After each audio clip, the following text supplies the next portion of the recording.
américain concernant les questions relatives aux régions chinoises de Hong Kong, de Xinjiang et du Tibet ont été vivement condamnés par des responsables égyptiens.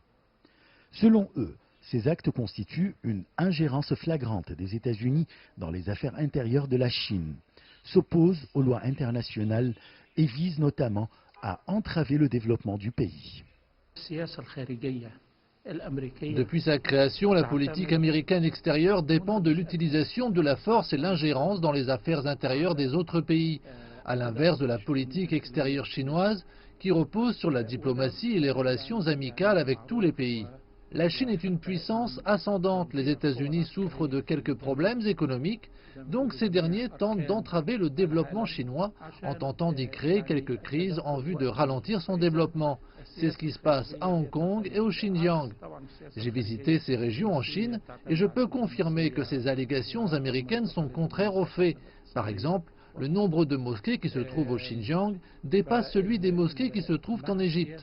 Selon Essam Sharaf, le lancement par la Chine de l'initiative Ceinture et Route, visant la coopération gagnant-gagnant entre tous les pays du monde et la prospérité de tous les peuples, a suscité des réactions négatives de la part des États-Unis qui utilisent les soi-disant questions des droits de l'homme pour se mêler des affaires intérieures de la Chine en vue de ralentir le développement du pays.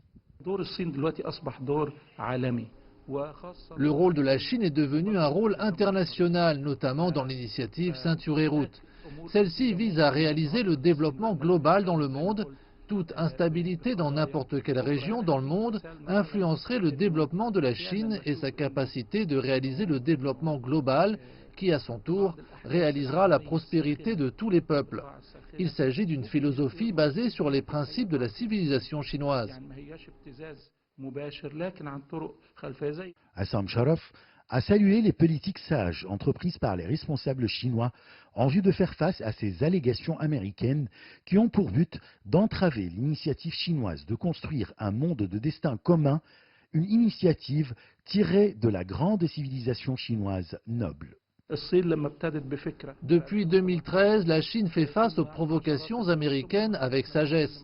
C'est la raison pour laquelle l'initiative Ceinture et Route témoigne d'un grand succès avec la participation de plus de 160 pays et organisations internationales et un volume énorme d'échanges commerciaux et d'investissements.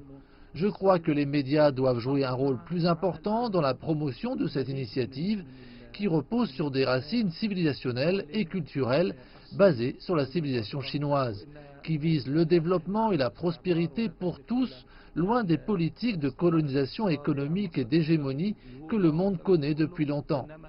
Les responsables égyptiens affirment que la patience de la Chine et sa sagesse vont faire face aux tentatives visant à entraver son développement et ses initiatives qui ont pour objectif de réaliser la prospérité de tous les peuples. Ashraf Massoud, pour CGT1 français, Le Caire, Égypte.